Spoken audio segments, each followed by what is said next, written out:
கஸ்தூரி திலகம் லலாட்டபட்டலே வக்ஷஸ்தலே கௌஸ்துபம் நாசாகிரே வரமௌக்திகங் கரதலே வேணு கரே கங்கணம் சர்வாங்கே ஹரிச்சந்தனம் சுலலிதம் கண்டேச்ச முக்தாவளி கோபஸ்திரீ பரிவேஷ்டிதோ விஜயதே கோபால சூடாமணிஹி. கண்ணன் கோபாலனாக கோகுலத்தில் இருந்தபோது அவனோடு எத்தனையோ பேர் ஆனந்தப்பட்டார்கள். பெருமானுடைய வடிவழகு, அவனுடைய பேச்சு, அவன் பார்வை, அவனுடைய செய்கைகள் பெருமானுடைய இன்றியமையாதவையாக அவனுடைய பூங்குழல் புல்லாங்குழல் ஊதுதல், இது இத்தனையிலேயும் மயங்காதவர்கள் இல்லை. ஆனால் அதத்தனை கிராமத்தில் இருக்கும் பெருமான் நடத்தினான். அவ்வெம்பெருமானே நகரத்துக்கு குடிபெயர்ந்தான். முதல்ல கோகுலத்திலிருந்து நந்த கிராமத்துக்கும், அப்புறம் நந்த கிராமத்திலே முடிச்சுனுட்டு 10 ஆண்டுகள் கழித்து மதுரா நகரத்துக்கும் வந்தார்.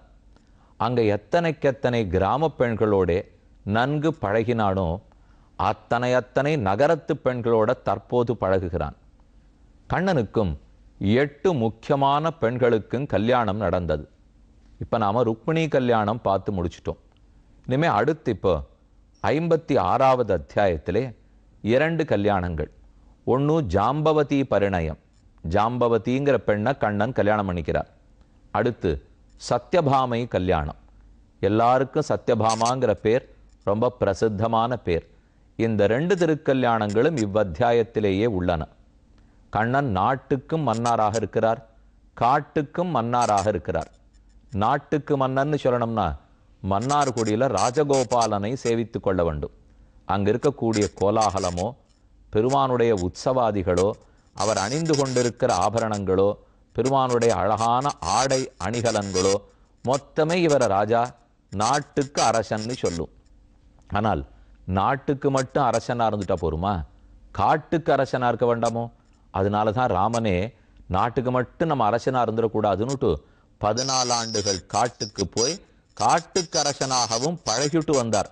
அப்புறம் நாட்டுக்கு வந்தோம்னா இன்னும் நன்றாக ஆண்டார். அதே போல கோபாலன் காட்டுக்கு மன்னனாக காட்டு மன்னார் கோவிலிலே சேவை சாதிக்கிறான்.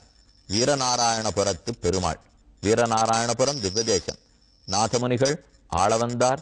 2 மகாச்சாரியர்கள் அவதரித்த திவ்யதேசம். அங்கதான் பெருமாள் காட்டு மன்னார், மன்னார்குடி ராஜகோபாலனை போல கோபால வேஷமே. ஆனா இவர் காட்டு மன்னார்குடி கோபாலன். இவர் காட்டுக்கு கோபாலன், அவர் நாட்டுக்கு கோபாலன்னு வைத்துக் கொள்ளுவோம். பகவான் பாலன், காப்பாளன். நாட்டையும் அவர் தான் காக்கிறார், காட்டையும் அவர் தான் காக்கிறார். நடுவாக பிரதான பெருமாள். அந்த பெருமாளுக்கு மற்றொரு பக்கத்திலே உற்சவம் அனைத்தும் கண்டருளக்கூடிய பெருமான், அவரும் அருகிலேயே எழுந்துருளிருக்கார். இந்த புறத்துல ஒரு உற்சவமூர்த்தி, அந்த பக்கத்துல ஒரு உற்சவமூர்த்தி. நடுவாக பிரதான மூர்த்தியாய் கோபாலன் எழுந்துருளி உள்ளார். கோபாலனுடைய அனுகிரகத்தாலேயே நாதமுனிகள் அவதரித்தார்.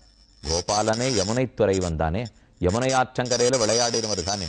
அதனாலதான் யாமுனாச்சாரியர் இந்த திவ்யதேசத்தில் அவதரித்தார். அவருக்கு தான் ஆள வந்தார்னு திருநாமம்.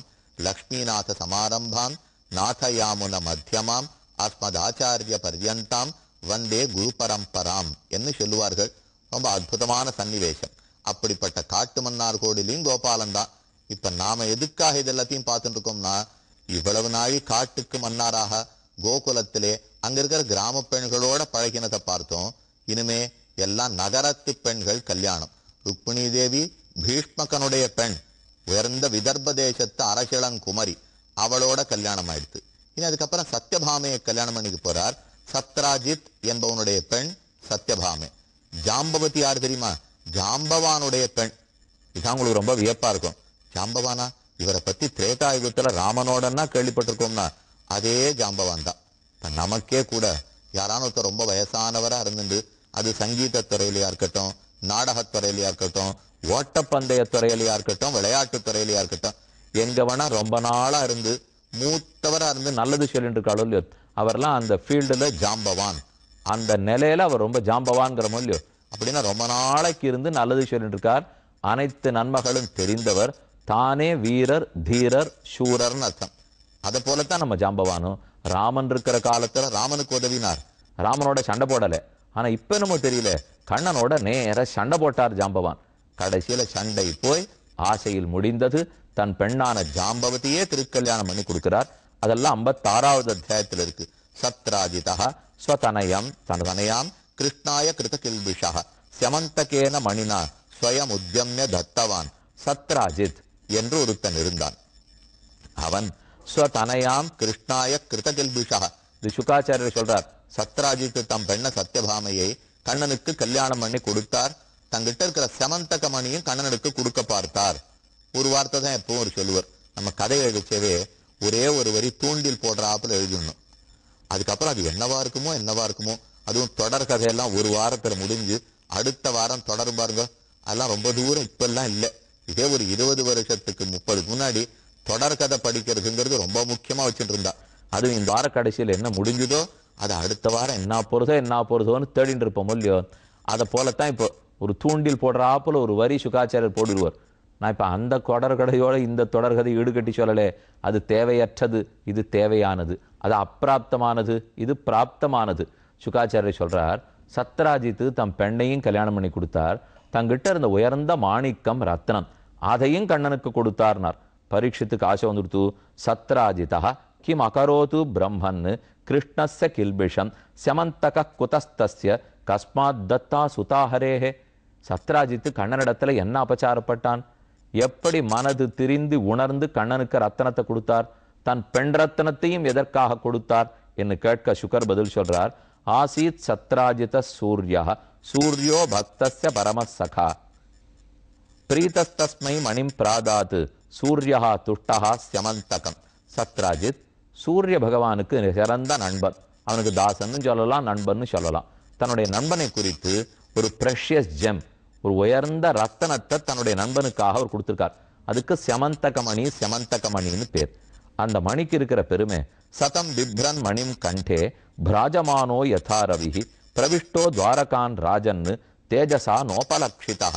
அந்த மணியை வச்சு ஒரு அழகா சங்கிலியில போட்டுனுட்டு சத்ராஜித் இப்படி அப்படியும் போறச்சே அந்த மணிக்கு இருக்கிற ஒளி, அந்த மணி அவன் கழுத்துல போட்டுண்ட உடனே இருக்கிற அழகு, இதை பார்த்தா சூரிய தேவனே வந்துட்டார். சத்ராஜித்துன்னு நினைக்க தோணாதான். அந்த மணி எப்படி ஒளிய உமிழுதுன்னா ஒரு சூரியனே இறங்கி வந்திருக்கார் அப்படின்னு ஊர்க்காரெல்லாம் கொண்டாடுவாளாம். ஒரு நாள் கண்ணன் உட்கார்ந்து விளையாடிட்டு இருக்கார். வயசானவர் தான், இப்ப சிறு கண்ணனை பத்தி பேசல. அமர்ந்திருக்கும் போது சத்ராஜித்து கண்ணன் நோக்கி வரார். அப்ப ஊர்க்காரெல்லாம் சொல்ல ஆரம்பிச்சிட்டாலாம், சூரிய தேவன் கண்ணனே உன்னை வணங்கறதுக்காக வரார்.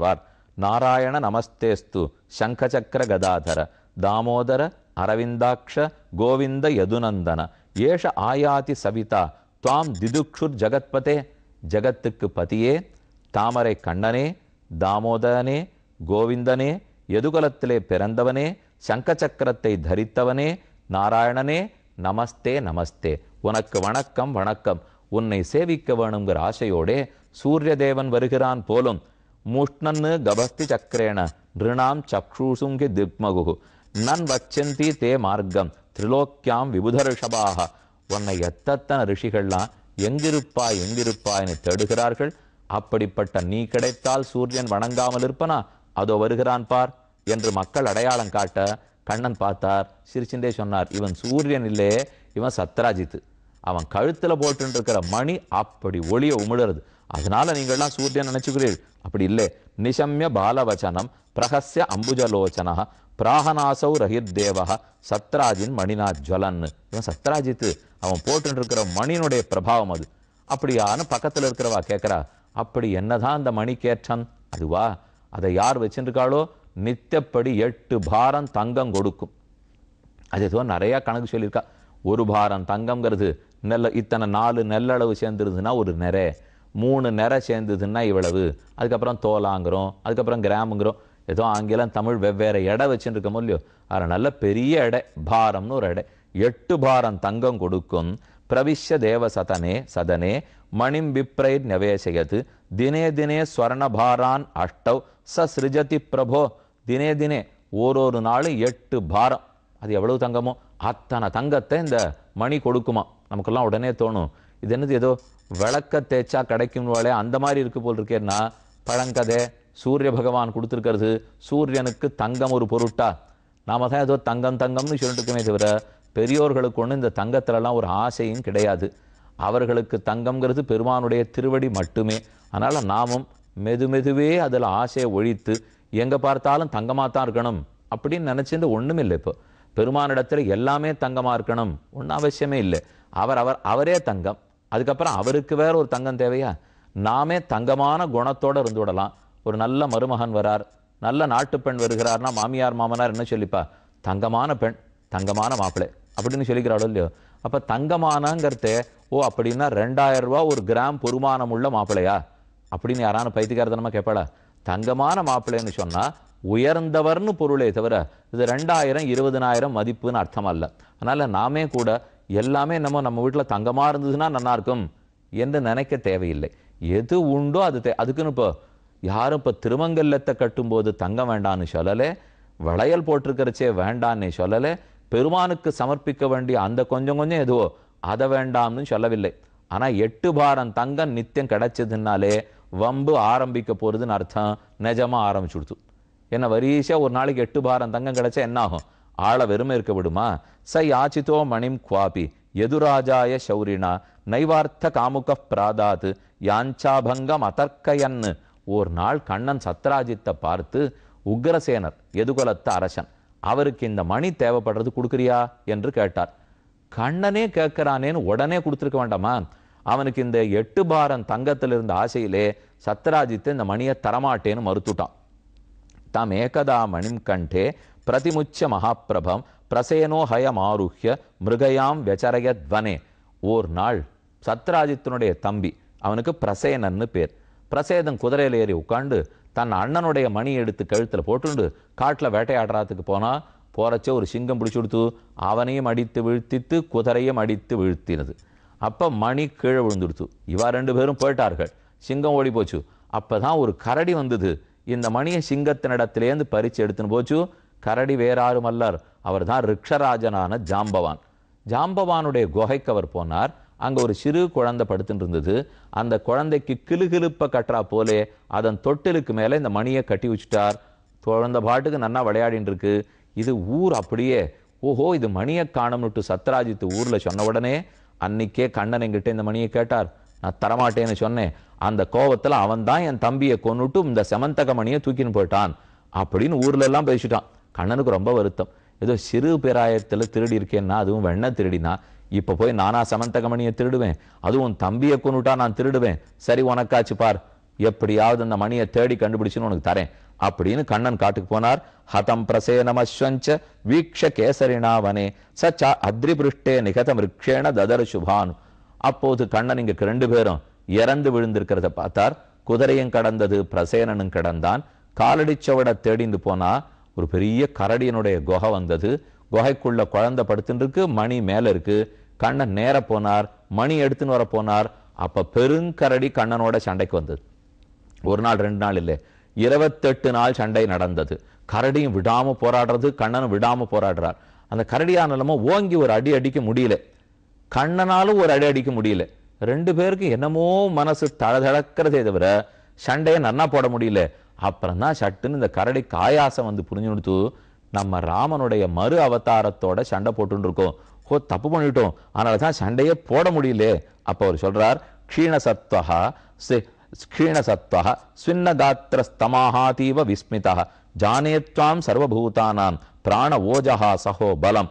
நீதான் பிராணிகளுக்கெல்லாம் பலம், நீதான் பிராணவாயு, நீதான் ஓஜஸ், நீதான் அன்று கடல் கடைந்து சேது கட்டிய ராமன். உண்மையே தெரிஞ்சுட்டேன், உன்னிடத்துல போய் சண்டை போட்டேனே அப்படின்னு அவரே வெட்கி தலை குனிந்தார். தம் பிள்ளைய கல்யாணம் பண்ணி கொடுத்தார். தம் பெண்ணு ஜாம்பவதி, இந்த குழந்தை அல்ல, தம் பெண்ணு ஜாம்பவதியை கல்யாணம் பண்ணி கொடுத்தார். இத்யுக்தஹா ஸ்வாம் துஹிதரன் கன்யாம் ஜாம்பவதீம் முதா அர்ஹணார்த்தம் ச மணினா கிருஷ்ணாய உபஜஹாரஹ. மணியும் கண்ணனிடத்துல கொடுத்தார், மணியான தம் பெண்ணையும் கொடுத்தார். இன்னைக்கும் திருத்தங்கல்ல சேவிக்க போனோம்னால் சிவகாசி, அங்கிருந்து ஸ்ரீவில்லிபுத்தூர் போறோம், வழியில் தங்காலமலை, திருத்தங்கல், திருவான மகாலட்சுமி தாயார் பூமி தேவி நீலாதேவியோட போட்டியிட்டு கொண்டு பகவானை அடைவதற்காக திரு தங்கி தவம் புரிந்த மலை திருத்தங்கல் அப்படின்னு அந்த இடத்துக்கு பேர் வந்திருக்கு. நின்ன திருக்கோலத்துல நாச்சியார் அற்புதமா எழுந்துள்ளிருக்கா. மேல படியேறி போனோம்னா வர்ண கலாபத்தோட பெருமாள் இருக்கார். நாச்சியார் கூடவே இருந்தாலும் ஜாம்பவதிக்கு தனி விக்கிரகம் அந்த திவதேசத்துல தான் நம்ம சேவித்துக் கொள்ளலாம். அப்ப திருத்தங்கல் அப்பன் அந்த பெருமாளும் ஸ்ரீவில்லிபுத்தூருக்கு 5 கருட சேவைக்காக எழுந்துள்ள பெருமாள். திருத்தங்கலில் ஜாம்பவதியோட பெருமாளை சேவிச்சுக்கலாம். சரின்னு ஜாம்பவதியை கல்யாணம் பண்ணி மணியை எடுத்துட்டு சத்ராஜித்தனிடத்துல கொண்டு மணியை கொடுத்தான் கண்ணன். அவருக்கு ரொம்ப வெக்கமா போச்சு. கடைசியில கண்ணனை போய் திருடன்னு சொல்லிட்டோமே.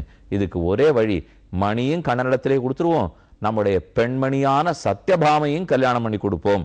தாம் சத்யபாமாம் பகவான் உபயேமே யதாவிதி பகுபிர் யாச்சிதாம் ஷீல ரௌப ஔதார்ய குணான்விதாம் பகவானாக நமணிம் பிரதிச்சாமஹா வயம் நிருப தவாஸ்தாம் தேவபக்தஸ்ய வயஞ்ச பலபாகினா. அப்ப மணியை வேண்டான்னு மறுத்துட்டார். உங்ககிட்டே இருக்கட்டும் மணி, இதால எடுத்து பட்ட பாடெல்லாம் போறோம், இனிமே வேண்டாம்னு மறுத்து கண்ணன் நினைச்சிருந்தார். எப்படியும் உனக்கு பிள்ளை கிடையாது, இருந்த ஒரு பெண்ணை நான் கல்யாணம் பண்ணிருக்கேன், மொத்த ஸ்திரீதனமா எனக்கு வந்துதானே ஆகணும். இதுலதான் பெருமாள் ரொம்ப சாமர்த்தியம். அவருக்குன்னு ஒரு சொத்தும் இல்லாட்டா கூட ஸ்ரீதேவி மகாலட்சுமியை கல்யாணம் பண்ணிடுவார், எல்லா சொத்தும் கிடைச்சிரும் இல்லையோ. அப்ப சத்யபாமையோட கூடின எம்பெருமான் அனைவருக்கும் அருள் பாலித்து கொண்டிருக்கட்டும். மேலே பார்ப்போம்.